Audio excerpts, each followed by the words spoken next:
Hello everyone, good morning. Welcome back to my YouTube channel, Gem111 Vlog.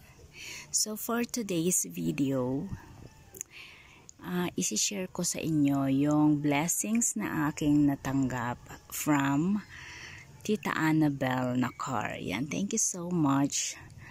Thank you so much, Tita, for giving me this unexpected blessings. Ayan. So, kung nakikita niyo itong bahay na to, dito kami ngayon nakatira, and itong bahay na to is housing project noong 1997. So, old model pa siya, wala siyang extension, di pa siya nalbago, na unlike sa ibang houses dito na malalaki na. Yan kung mapapansin nyo, malalaki na ang houses ng aking mga kapitbahay. And ito yung bukod tangi na original na model. Ito talaga yung original, ganyan lang siya. So cute. And for 27 years, hindi pa ito nagkaroon ng sariling kuryente. So, mula't mula, nakikikabit kami dito sa kabila. Ayan, diba? Mayroon pa kaming wire dyan. Kasi nakisaksa kami dyan sa kabila. Nakikabit ko muna ng kuryente nung lumipat kami dito. And thank you so much kay Tita Annabelle kasi binigyan niya ako ng pampakuryente. Yan, nakikita nyo ba yung bumbilya? Yan.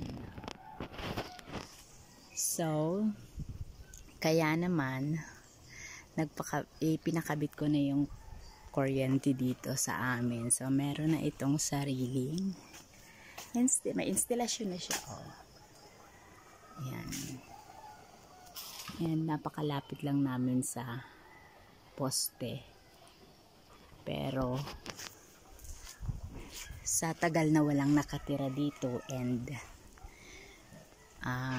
iba-iba yung tumira na dito, hindi siya napakabitan ng sariling kuryente. So ngayon, because of Tita Annabelle, sa napakabait, napaka-generous na si Tita Annabelle Nacar, yan, magliliwanag na ang aming bahay ngayong Christmas. So pwede na akong maglagay dyan ng Christmas light. O, diba? Yan. Try nga natin. May ilaw na siya. Diba? So, yan. 3 bumbilya lang ito. Isa dito sa labas, dun sa sala, and then sa CR. So, yan. Maraming pong salamat, Tita Annabelle Nacar. Yan. So, ito yung pinaka pangarap talaga ng bahay na to. Pinaka-importante na kailangan ng bahay na to. So, for 27 years na nakatayo itong bahay na to, ngayon lang siya napailawan ng ganyan. And also, I just want to thank also Tita Annabelle dahil bukod dito sa pailaw na to, binigyan din niya ako ng pang-extension ng kusina. Ayan, kung napapansin niyo, meron na siya dyang hollow blocks. Yan.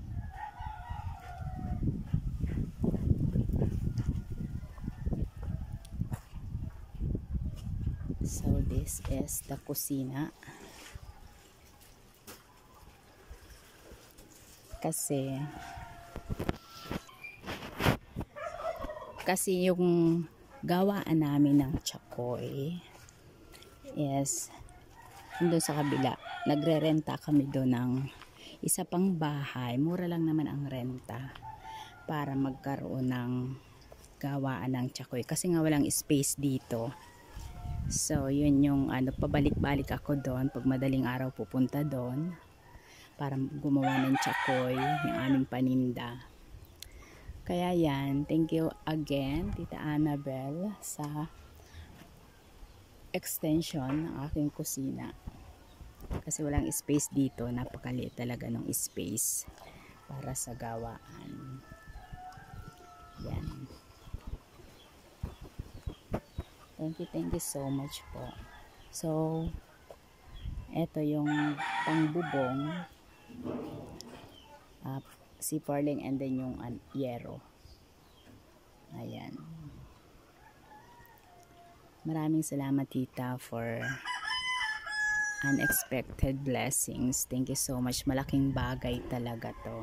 So, ang pinaplano ko dito is ilo-loan ko sana to by January or February. So, kung maglo-loan ako is malaki-laking halaga yon para magawa ito. Pero inunahan ako ni Tita. Yay! Thank you so much, Tita Annabel. Maagang pamasko ni Tita for us. Thank you po. So, ayan, natapos na yung instalasyon ng kuryente dito sa bahay, guys. Ayan. Meron ng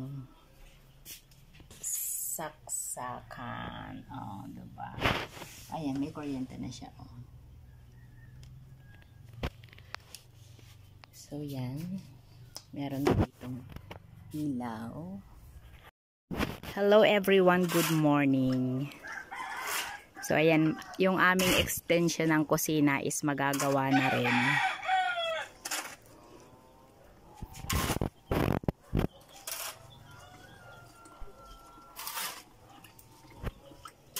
So, ito muna yung ginagawa. Anong tawag dito? Palitada? Palitada? Asintada? Asintada, yan. So, ito, dati na ito may poste. Yan. Meron na siyang asintada. So, ito na muna yung inuna kasi daw para pag nagbubong, hindi uuga yung poste. Kasi kung uunahin yung bubong, mag-uuga ito at saka mawawala sa align. Yan. Kaya inuna muna ito para may patigas sa poste. Ayan. Hanggang dito siya. Pero ito muna yung uunahin para may kusina na, may paglalagyan na ng gawaan ng tsakoy. Pero ang extension ko talaga dito ng kusina is hanggang dyan. Oh. Pinalakihan ko talaga ito. Yan. Tapos dito ang exit. Dito ang exit ng kusina palabas. Oh, diba? Kasi mangyayari niyan, ito lang yung kusina. Tapos yung ginagawa na yon, kapag nayari na to, yun ang magiging kwarto ko. Oh, diba? Pero sa ngayon, kusina muna yon habang hindi pa ito tapos gawin. Malaking gastos pa ito, guys. Kaya ay, naapakan ko yung yan, utay-utay lang. So, thank you so much po, Tita Annabel, for supporting us always. Ayan, yung sponsor nito ng extension ng kusina ako is si Tita Annabel Nakar. Yan, thank you so much, Tita Annabel. May pa-kuryente na, may pa-extension pa ng kusina. O, diba? Napaka-generous ni Tita.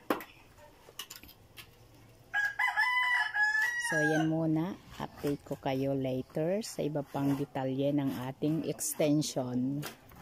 Thank you so much.